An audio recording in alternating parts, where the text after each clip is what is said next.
To spread the word about his recently launched independent news project, Zateo, progressive ex-MSNBC commentator Mehdi Hasan has been making the rounds and spreading the word about the extraordinary threat Donald Trump poses to the United States and calling out the media for engaging in false equivalences and both sidesism.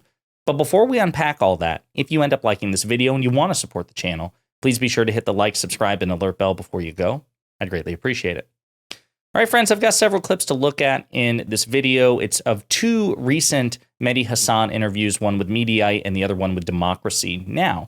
Mehdi Hasan, as I've said before, is my favorite mainstream progressive commentator. He is an excellent debater. He brings a British sensibility to American journalism. Him and James O'Brien, another UK journalist, they take an adversarial approach to whomever they're interviewing, even if they more or less agree on things. Like their approach to journalism is, you know, I'm not supposed to ask you softball questions. I'm supposed to ask provocative, important questions, even at the risk of offending you. And Mehdi Hasan has always been that way, not just with conservatives and Republicans, but also with Democrats as well. He's a very tough interviewer. This time he's being interviewed. And despite his, very principled, very outspoken objections and concerns with the Biden administration's handling of Israel's war against Hamas, right? So there's sincere disagreements between Mehdi Hasan and President Biden and the Democratic Party. He also makes it, unambiguously clear that Donald Trump is just objectively worse. And he says he refuses to engage in false equivalences and whataboutism. And he's furious that the media, his fellow journalists, his fellow members of the media, kind of grade Republicans and grade Trump on a curve and don't take him seriously. So I want to play a couple of clips in which he reads the media the riot act for how they have conducted themselves in the age of Trump. And then we'll unpack it together with specific examples to back up his claims. Right. What do you think a second Trump term would look like? It's a great question. It's the most important question in our journalistic industry, in our media industry. And people like my friend Jonathan Swan and others have done great reporting in laying out what's going to come. But not enough people have read it. Not enough people are aware of it. People are busy watching TikToks of Joe Biden stumbling, and they don't realize what's coming down the track, which is fascism with a capital F. This is a president who's talked about wanting to be a dictator, who's talked about terminating the Constitution, who's quoting Adolf Hitler in terms of poisoning the blood and fighting vermin within. This is a president whose, Heritage Foundation, the conservative pro-Trump foundation, has put out a report laying out in detail what they plan to do in terms of going after independent media, going after opposition forces. We have a former president and possible next president who says, Aidan, he's going to go after NBC and MSNBC and accusing them of treason, calls the media the enemy of the people. His guy Kash Patel says we're going after the media criminally and civilly. We have Steve Bannon and Stephen Miller making fascistic threats. Miller bragging that on day one they're going to build detention camps and start rounding up undocumented immigrants from across America, going door to door. It is a dystopian scene that awaits us. And what depresses me is our media is obsessed with trivial stories rather than the main story, the story. Donald Trump just said over the weekend he's going to pardon the January 6th insurrectionists on his first day in office. That should be the biggest story in America right now. But it's not. None of this is. And again, we'll provide some specific examples. Many of them you already know about because many of them we have covered on this channel. But before we get to that, I do want to play this other clip. So that was Mehdi Hasan on Mediaite. This is him being interviewed by Democracy Now! And again, it just goes into more of a sharpened critique about the media in particular and their propensity to, again, create false equivalence and to grade Republicans on a curve and the danger that poses. There is this issue right now, for example, where look, we have this issue of access journalism where a lot of journalists still need to be able to get guests on air from both parties. And there is this both sidesism, which is very frustrating. And the media needs to really think long and hard about how we do journalism. The old conventions, the old norms cannot apply. There are not two sides to every story. There are not two sides to Holocaust denial or climate change or elections.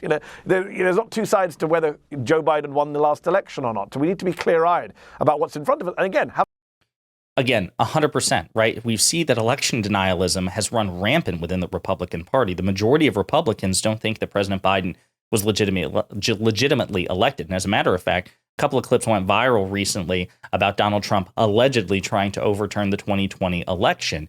This is elements of the mainstream media being overly charitable to Donald Trump's fraud and conspiracy and lies. And it should be treated just with absolute disdain and disgust by a free press that has to function within a constitutional republic. If you enable, or, like even just passively enable, a fascist like Donald Trump to deny the outcome of free and fair elections and to work not just within the bounds of the law, but extra legally, right, to conspire to steal an election, which is what he did, right? It wasn't Joe Biden who stole the election. It was Donald Trump who attempted to steal the election. If you normalize it or sanitize it, that will pose a danger to the press. As Mehdi Hasan pointed out, Trump supporters and Donald Trump have openly not just criticized the media, which is perfectly fair, but they've threatened to go after the media. Donald Trump has promised repeatedly that in a second term, his Department of Justice will pursue legal consequences against MSNBC and other news outlets that he believes is unfair to him, right? And with a thin-skinned narcissist like Donald Trump, that's any media outlet that ever criticizes him or ever gives him what he considers to be unflattering coverage. Now, again, many of the examples that Mehdi Hasan cited, we've talked about in previous videos, but I want to provide you some recent examples, like with respect to President Biden. So Judd Legum has this really great thread on Twitter, which you should definitely check out. And in his very first post, he makes the case. He says, listen, the media turned Special Counsel Robert Hur's amateur assessment of President Biden's memory into a political crisis. Collectively, the Washington Post, the New York Times, the Wall Street Journal, and the Wall Street Journal has a relatively conservative bias, but the WAPO and the New York Times are considered liberal-leaning mainstream outlets, have run 66 articles quoting Hur, a well-meaning elderly man with poor memory. But when the transcript of the Biden interview that undercut Hur's credibility was released on Tuesday, key excerpts received scant coverage, okay? And they break this down. Again, there is a bias in the mainstream media towards sensationalism, even at the expense of Biden and the Democrats, whereas the right-wing media is completely ideologically bent to help out Republicans. Media Matters is a great source for collecting and collating all this data. They pointed out, as we discussed, that when Donald Trump referred to his enemies as vermin that need to be rooted out, infinitely more incendiary language than Hillary Clinton ever used to describe Republicans or Joe Biden ever used to describe Republicans. As Media Matters points out, major news outlets devoted dramatically less coverage to Donald Trump describing political enemies as vermin than they did to Hillary Clinton's 2016 basket of deplorables remark, okay? Again, it's not just Fox News, it's also the mainstream media, right? When, just objectively speaking, Trump's comments were infinitely worse and coming from an infinitely worse person. Hillary Clinton was a private citizen who had only ever been Secretary of State. Donald Trump is a former president trying to be president again, and he says stuff like this all the time. There is no, timeline in the multiverse which justifies grading Trump on a curve, unless, of course, you care about sensationalism. Again, Media Matters issued a report. Major news outlets ignore Trump amplifying calls for citizens' arrest of his foes. This is from late November of 2023. It talks about, how, again, the media is underselling the threat posed by Trump's claims towards absolute presidential immunity. It gets some coverage, but not in the context it should, where this is an authoritarian threat. It's not just unprecedented. It's not just a bold constitutional strategy. It's incredibly dangerous. Axios recently, this is a source that I often use because it's so concise. Axios bent over backwards to accommodate Trump recently by saying that Trump's backed off from his claims that the 2020 election, I shouldn't say claims, his lies. See, I just did it. But they're not claims, they're lies. Lies that the 2020 election was stolen in an attempt to normalize him. And then the next day, Donald Trump was going back to claiming that the 2020 election was stolen, right? Such that Axios ended up having to delete the damn tweet in which they were basically praising Trump. Hey, he briefly shut up about how the 2020 election was stolen. You shouldn't give him praise for that. You shouldn't grade him on a curve. You should never acknowledge that. He doesn't get a cookie, shouldn't get an apple for a 4-hour spread in which he doesn't rant and rave about notions of stolen elections. But that's Axios. That's not Fox News. It's Axios. And then it talks about, again, how these are samples of reports that Media Matters has run about how mainstream news media have sanitized or underreported Donald Trump's threats to round up and mass deport people in this country using the military. All of which is to say, Mehdi Hasan is 100% correct. We talked about this time and time again. I think he is uniquely good at putting it in perspective. Obviously, he has a voice, he has charisma, he has debate prowess, and he has access to people who need to hear it. People like Mediaite, people like Democracy Now!, other platforms. He's going to be on CNN. They need to hear this, which is there aren't two sides to every story. There are not two legitimate sides to every story. Climate change is real. Anyone who says otherwise is lying. Now, if you want to quibble over, certain things, but anthropogenic climate change is a fact.